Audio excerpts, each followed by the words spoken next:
Hi friends, this is Shivakumar. మీరు చూస్తుంది Shivakumar YouTube channel. ఈ వీడియోలో ఏపీలో central power distribution corporation limited APCPDCL నుంచి ఒక 86 జూనియర్ లైన్మెన్ పోస్టులకు సంబంధించి అఫీషియల్ నోటిఫికేషన్ అయితే విడుదల కావడం జరిగింది.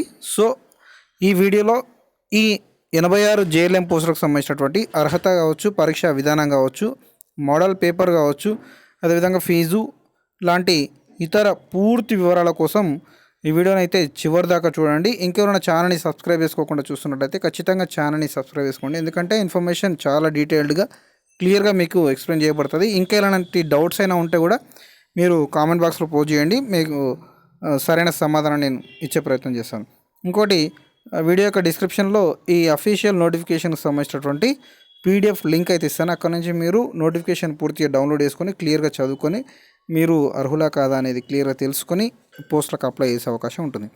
ఓకే, చూద్దాం ఈ అఫీషియల్ నోటిఫికేషన్కి సంబంధించినటువంటి ఇన్ఫర్మేషన్ చూద్దాం. మనం వెబ్సైట్లో గూగుల్ క్రోమార్ కావచ్చు, ఏదో గూగుల్లో కావచ్చు, దేంట్లోనైనా మనం ఏపీసీపీడీసీఎల్ అని మనం టైప్ చేయగానే దానికి సంబంధించినటువంటి నోటిఫికేషన్ ఈ విధంగా అయితే మనకు వస్తుంది. సో ఆ నోటిఫికేషన్ సంబంధించినటువంటి పూర్తి వివరాలు అయితే చూద్దాం. ఏపీసీపీడీసీఎల్ రిక్రూట్మెంట్ నోటిఫికేషన్ అని ఇక్కడ క్లియర్గా ఇవ్వడం జరిగింది. Energy assistants junior linemen grade 2 అని ఇవ్వడం జరిగింది. In central power distribution corporation of Andhra Pradesh అని ఇవ్వడం జరిగింది. సో దీనికి సంబంధించి ఒక్కొక్క క్లియర్గా పూర్తి వివరాలు అయితే మనం తెలుసుకుందాం. ఫస్ట్ అయితే చూద్దాం. ఇక్కడ online applications are invited from eligible candidates for filling up 86 number of backlog vacancies of energy assistants to work in village ward secretariats in the districts covered in APCPDCL with the age group of 18 to 35 years as on 31/1/2021 అన్నాడు. ఎవరైతే జనవరి 2021 జనవరి 31 నాటికి 18 నుంచి 35 సంవత్సరాలు ఉన్నటువంటి అర్హులైనటువంటి అభ్యర్థులను village లేదా ward సెక్రటేరియట్లో పనిచేయడానికి వీలుగా ఎనర్జీ అసిస్టెంట్స్ లేదా జూనియర్ లైన్మెన్ గ్రేడ్ 2 ఆఫీసర్ పోస్టుల భర్తీ కోసం అయితే అప్లికేషన్స్ అయితే ఇన్వైట్ చేస్తామని చెప్తున్నారు. The candidates on selection and appointment will be paid 15,000. అంటే వీళ్ళకి శాలరీ ఎంత ఉంటుందంటే పర్ మంత్ 15,000 ఫిక్స్డ్ శాలరీ అయితే ఉంటుంది. అది కూడా పీరియడ్ ఆఫ్ 2 years అన్నాడు. Consolidated pay for period of 2 years అన్నాడు. The selected candidates on appointment will be deployed to work in the village. ఇదివరకే చెప్పుకున్నాం మనం. ఎవరైతే సెలెక్ట్ అవుతారో, ఎవరైతే అపాయింట్ అవుతారో వాళ్ళని గ్రామ సచివాలయాలు లేదా వార్డు సచివాలయాల్లో పనిచేయడానికి అపాయింట్మెంట్ ఇస్తారు వాళ్ళకి. Next, the online application will be online application important dates ఒకసారి చూసాం మనం. Online applications will be available on the website ఇవాల్టి నుంచి 7/4/2021 నుంచి May 3 వరకు, అంటే 3/5/2021 వరకు అయితే ఈవినింగ్ 5 o'clock వరకు అయితే ఆన్లైన్లో అప్లై చేసుకోవడానికి అర్హత ఉంది మనకు. ఆన్లైన్లో అప్లై చేసుకోవడానికి ఏ వెబ్సైట్ని మనం సందర్శించాలని చూస్తే the applicant is required to visit the website APCPDCL website. ఇక్కడ లింక్ అయితే ఇచ్చాడు. నేను డిస్క్రిప్షన్లో నేను కూడా లింక్ అయితే ఇస్తాను. అక్కడ నుంచి మీరు డైరెక్ట్గా అప్లై చేసుకోవడానికి అవకాశం ఉంటుంది. ఇక పోస్టుల యొక్క వేకెన్సీ వివరాలు ఒకసారి చూస్తే మనం మొత్తంగా 86 వేకెన్సీస్ అని చెప్పుకున్నాం మనం. ఈ 86 వేకెన్సీస్ విజయవాడ, గుంటూరు, సిఆర్డిఏ, ఒంగోలు ఈ 4 సర్కిళ్ళకి సంబంధించి ఓసీలో 32 పోస్టులు ఉన్నాయి ఓపెన్ కాంపిటీషన్లో. అదేవిధంగా బీసీల విషయానికి వస్తే బీసీ ఏలో 5, బీసీ బిలో 11, బీసీ సిలో 8, బీసీ డిలో 5, బీసీ ఈ రిజర్వేషన్కి సంబంధించి కూడా 5 పోస్టులు అయితే ఉన్నాయి.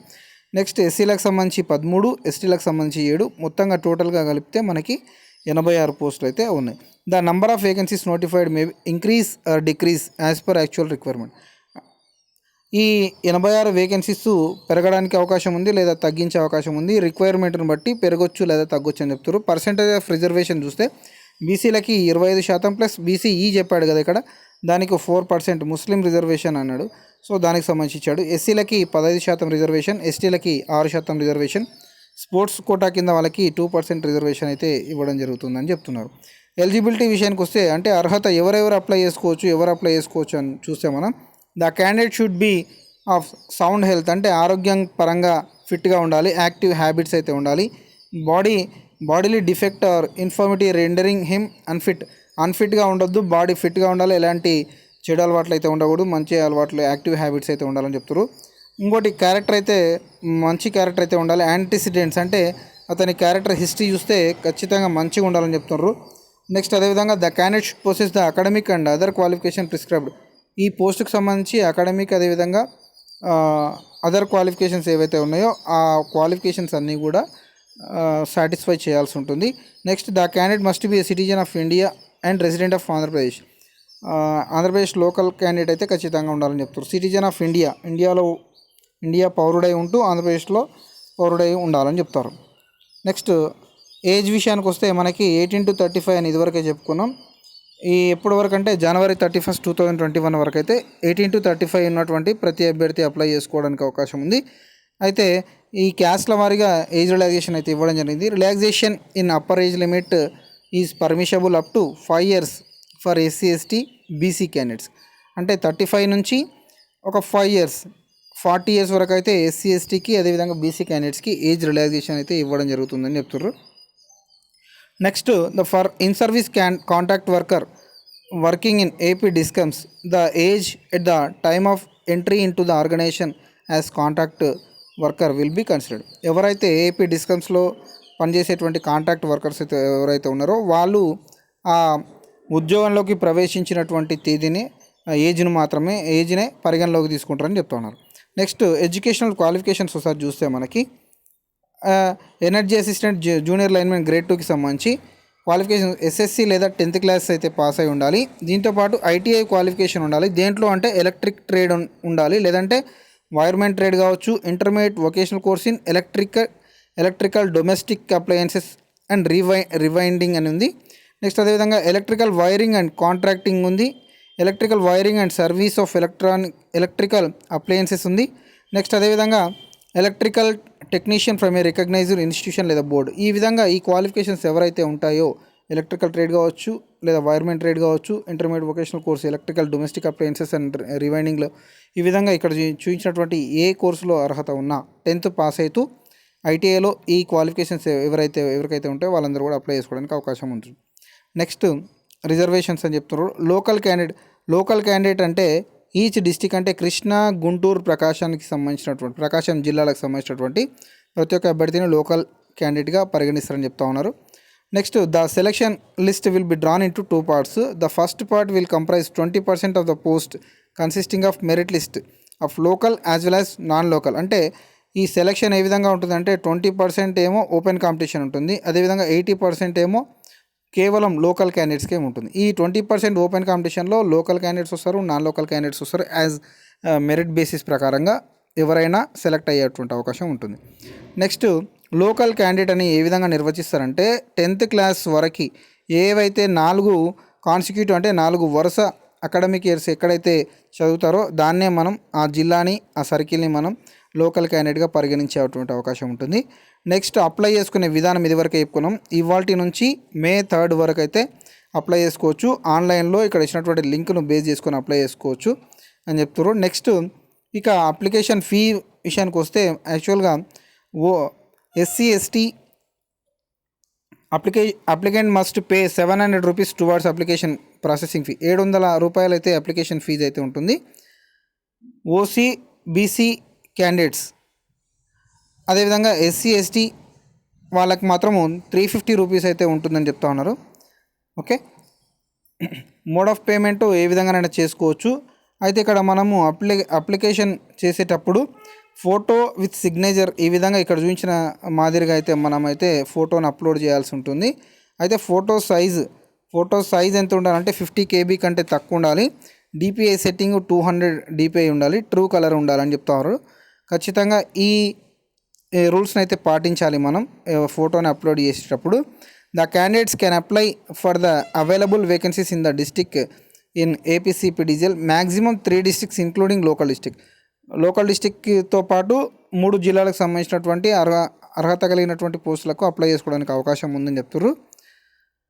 Next applications sent other than the online mode will not be entertain. Online పద్ధతిలో కాకుండా ఇతర ఏ పద్ధతిలో అప్లై చేసుకున్నా కూడా వాళ్ళది పరిగణనలోకి తీసుకోరు వాళ్ళ అప్లికేషన్ అని చెప్తారు. నెక్స్ట్ ఏవైనా అప్లికేషన్ సంబంధించి ఏమైనా సమస్యలు వస్తే ఇక్కడ ఉన్నటువంటి ఫోన్ నెంబర్లకైతే మనం ఫోన్ చేసి సందేహాలని మనం నివృత్తి చేసుకోవడానికి అవకాశం ఉంది. ఫోన్ నెంబర్స్ అయితే ఒకసారి నోట్ చేసుకోండి, లేదంటే నోటిఫికేషన్ లింక్ డిస్క్రిప్షన్లో ఇస్తాను, అక్కడ నుంచి మీరు డౌన్లోడ్ చేసుకొని క్లియర్గా చూడొచ్చు. ద ఇన్ సర్వీస్ కాంట్రాక్ట్ వర్కర్స్కి అయితే 20 మార్క్స్కి అయితే వెయిటేజ్ అయితే ఉంటుంది. 20 మార్క్స్ ఏ విధంగా ఇస్తారంటే వాళ్ళు పనిచేసినటువంటి ఇన్ సర్వీస్ కాలానికి 6 మంత్స్కి 1 మార్కు చొప్పున గరిష్టంగా 20 మార్కుల వరకు అయితే వాళ్ళకి సర్వీస్ వెయిటేజ్ అయితే ఇవ్వడం జరుగుతుందని చెప్తున్నారు. Next procedure of selection candidate అయితే ఖచ్చితంగా రిటర్న్ టెస్ట్ అయితే ఉంటుంది. రిటర్న్ టెస్ట్ ఐటీఐ సిలబస్ని బేస్ చేసుకుని ఉంటుంది, 100 మార్కులకు ఉంటుంది. అదేవిధంగా క్వాలిఫైయింగ్ మార్క్స్ చూస్తే ఈ రిటర్న్ టెస్ట్లో ఓసీలకి 40%, బీసీలకి 35%, అంటే 35 మార్క్స్, ఓసీలకి 40 మార్క్స్ రావాలి. ఎస్సీ ఎస్టీలకి 30 మార్క్స్ వచ్చినా కూడా ఈ రిటర్న్ టెస్ట్లో క్వాలిఫై అవుతారు. ఎవరైతే రిటర్న్ టెస్ట్లో క్వాలిఫై అవుతారో వాళ్ళని పోల్ క్లైంబింగ్కి పిలవడం జరుగుతూ ఉంది. అయితే రిటర్న్ టెస్ట్లో ఏ విధంగా ఉంటుందో ఒకసారి చూస్తే మనకి అది ఇన్ సర్వీస్ వాళ్ళకి చెప్పుకున్నాం కదా. రిటర్న్ టెస్ట్ సంబంధించిన సిలబస్ కూడా ఇక్కడ ఇవ్వడం జరిగింది, దాన్ని కూడా మనం డిస్కస్ చేద్దాం. అయితే రిటర్న్ టెస్ట్లో ఎవరైతే సెలెక్ట్ అవుతారో వాళ్ళని పోల్ క్లైంబింగ్కి పిలవడం జరుగుతూ ఉంటుంది. 1:3 రేషియోలో 1:3 రేషియోలో సర్టిఫికేట్ వెరిఫికేషన్స్కి అయితే పిలుస్తారు. పోల్ క్లైంబింగ్ పిలిచినటువంటి అభ్యర్థులు 15 నిమిషాల్లో ఇక్కడ ఇచ్చినటువంటి ఏబిసిడి ఉన్నాయి కదా, ఈ 4 అయితే చేయాల్సి ఉంటుంది. The candidate has to climb and descend the pole within 15 minutes. ఎక్కడము దిగడము 15 minutesలో జరిగిపోవాలి. The candidate do not fall down while climbing or descending the pole. ఎక్కేటప్పుడు కానీ దిగేటప్పుడు కానీ కింద పడిపోకూడదు, అట్లా పోతే డిస్క్వాలిఫై చేయడం జరుగుతుంది. Candidate should touch the top of the pole. ఖచ్చితంగా టాప్ ఆఫ్ ది పోల్ని, పోల్ యొక్క టాప్ భాగాన్ని అయితే మనం టచ్ చేయాలి. Second chance of climbing of pole is seized. Second chance అనేది ఇవ్వడం అయితే ఖచ్చితంగా జరగదని చెప్తా ఉన్నారు. నెక్స్ట్ దీని తర్వాత మీటర్ రీడింగ్ అనేటువంటి టెస్ట్ అయితే ఉంటుంది వీళ్ళకి. The candidate who secured merit in written test or examination will be called for the above tests 1:3 ratio for rule of reservation in the descending order of merit in the written test అన్నాడు. Part B are mandatory to all the candidates who are called for these test అన్నాడు. అంటే part B అంటే pole climbing అనేది ఖచ్చితంగా అందరికి కూడా mandatory, ఖచ్చితంగా అందరూ కూడా పోల్ క్లైంబింగ్ టెస్ట్ అయితే అపియర్ కావాల్సి ఉంటుంది ఎవరైతే రిటర్న్ టెస్ట్లో క్వాలిఫై అవుతారో. ఎవరైతే పోల్ క్లైంబింగ్ టెస్ట్లో ఫెయిల్ అవుతారో వాళ్ళని రిటర్న్ టెస్ట్లో మంచి మార్కులు ఉన్నా కూడా వాళ్ళని డిస్క్వాలిఫై చేయడం జరుగుతుందని చెప్తున్నారు. ఓకే, నెక్స్ట్ ఇక ద వెయిటేజ్ మార్క్స్ గురించి చెప్పుకున్నాం మనం. ఇక సర్టిఫికెట్స్ ఏవేవి మనం ఉండాలని చెప్తే ఏజ్ ప్రూఫ్ కోసం ఎస్ఎస్సి సర్టిఫికేట్ అయితే ఉండాలి. దాంతోపాటు ఐటీఐలో మనకి ఏ ట్రేడ్కి సంబంధించినటువంటి సర్టిఫికేట్ ఉందో ఆ సర్టిఫికేట్ని అయితే ప్రొడ్యూస్ చేయాల్సి ఉంటుంది. అదేవిధంగా స్టడీ సర్టిఫికేట్స్, అదేవిధంగా community certificate, residential certificate. PH candidates are not eligible అని క్లియర్గా ఇచ్చాడు. ఇక్కడ చూడండి, ఎవరైతే ఫిజికల్లీ డిజేబుల్డ్ క్యాండిడేట్స్ అయితే ఉంటారో వాళ్ళకి పోస్టులకు సంబంధించి ఎలిజిబిలిటీ అయితే లేదు, ఎవరు కూడా అప్లై చేసుకోవద్దు. నెక్స్ట్ ఎవరి మీదైనా క్రిమినల్ కేసెస్ కానీ, తర్వాత తప్పుడు సర్టిఫికెట్లు సమర్పించడం కానీ ఇవన్నీ ఉంటే వాళ్ళని అయితే డిస్క్వాలిఫై చేస్తామని చెప్తా ఉన్నారు. నెక్స్ట్ ఇంకా the selected candidates will be allotted to the village secretariats లేదా వార్డు సెక్రటేరియట్లో సెలెక్ట్ అయిన క్యాండిడేట్ని అపాయింట్ చేయడం జరుగుతుంది. To look after power supply, street lighting. వీళ్ళ యొక్క పని ఏంటంటే పవర్ సప్లై గురించి, అదేవిధంగా స్ట్రీట్ లైటింగ్ గురించి చేస్తారు. To provide service connections as per discom. Service connections ఇవ్వాల్సి ఉంటుంది వీళ్ళు. నెక్స్ట్ అదేవిధంగా is an employee of APCPDCL to be a coordinator between discom staff and renewable energy staff and village ward secretary. వీళ్ళు ఒక వారధిలాగా పనిచేయాల్సి ఉంటుంది ఏపీసీపీడీసీఎల్కి, అదేవిధంగా డిస్కమ్ స్టాఫ్కి, అదేవిధంగా రెన్యూవబుల్ ఎనర్జీ స్టాఫ్కి, విలేజ్ వార్డ్ సెక్రటరీకి మధ్యలో వీళ్ళ యొక్క వారధిలాగా పనిచేయాల్సి ఉంటుందని చెప్తా ఉన్నారు. Next the candidate who are qualified in written test and called for certificate verification. Certificate verification కోసం 1:3లో పిలుస్తారో, అయితే నన్ను సర్టిఫికేట్ వెరిఫికేషన్ పిలిచిండ్రు కదా, నేను ఖచ్చితంగా సెలెక్ట్ అవుతా అనేటువంటి అవకాశాలు, అపోహలు ఏం పెట్టుకోవద్దని చెప్తా ఉన్నారు. ఎవరైతే పోల్ క్లైంబింగ్ టెస్ట్ అయితే పాస్ అవుతారో వాళ్ళని మాత్రమే నెక్స్ట్ టెస్ట్లకి వాళ్ళని క్వాలిఫై చేయడం జరుగుతుంది. పోల్ క్లైంబింగ్ టెస్ట్ ఇది అనేది మ్యాండేటరీ. ఇంకోటి ఖచ్చితంగా పాస్ అవ్వాల్సినటువంటి పరీక్ష. దాంట్లో ఎవరైతే ఫెయిల్ అవుతారో ఖచ్చితంగా వాళ్ళని పక్కకు పెట్టడం జరుగుతుంది, అంటే వాళ్ళు డిస్క్వాలిఫై అయితే జరుగుతుంది. పోల్ క్లైంబింగ్ టెస్ట్ ఎక్కడైతే ఉంటుందంటే సర్కిల్ హెడ్ క్వార్టర్లో ఉంటుంది. ఎవరైతే ఏ సర్కిల్ నుంచి అయితే అప్లై చేసుకుంటారో ఆ సర్కిల్ యొక్క హెడ్ క్వార్టర్లో ఉంటుంది. దీనికి సంబంధించి ఎగ్జాక్ట్ డేట్ అనేది ఏపీసీపీడీసీఎల్ వెబ్సైట్లో పెడతారు. దానికి సంబంధించి ఛానల్ని సబ్స్క్రైబ్ చేసుకుంటే ఇలాంటి అప్డేట్స్ అన్నీ కూడా మీకు అందివ్వడం జరుగుతుంది. ఇక్కడ సిలబస్ ఫర్ ఎనర్జీ అసిస్టెంట్స్ అని ఇచ్చాడు. ఫండమెంటల్స్ ఆఫ్ ఎలక్ట్రికల్ ఇంజనీరింగ్, అదేవిధంగా electromagnetism, electromagnetic induction. Next cells and batteries, statics, అదేవిధంగా electrical wiring accessories, wiring tools and wiring joint అని. Next wiring system and wiring circuits అని. Earthing, IE rules for electrical wiring, indicating instruments, అదేవిధంగా integrating instruments special, ఈ విధంగా అయితే syllabus అయితే ఇవ్వడం జరిగింది. నోటిఫికేషన్ ఒకసారి పూర్తి డౌన్లోడ్ చేసుకోండి. దీంతోపాటు మోడల్ క్వశ్చన్ పేపర్ కూడా ఇవ్వడం జరిగింది. ఇంగ్లీషు అండ్ తెలుగులో బైలింగల్ అయితే ఉంటుంది క్వశ్చన్ పేపర్ అయితే. సో ఈ question paper, model question paper ఇవన్నీ కావాలంటే మీరు నోటిఫికేషన్ అయితే డౌన్లోడ్ చేసుకోండి. నోటిఫికేషన్ యొక్క పీడిఎఫ్ లింక్ అయితే డిస్క్రిప్షన్లో ఇస్తాను, అక్కడ నుంచి మీరు డౌన్లోడ్ చేసుకొని ప్రతిదీ కూడా క్లియర్గా చూసుకునే అవకాశం ఉంటుంది. అన్ని వివరాలు దాదాపు క్లియర్గా చెప్పానని అనుకుంటున్నాను.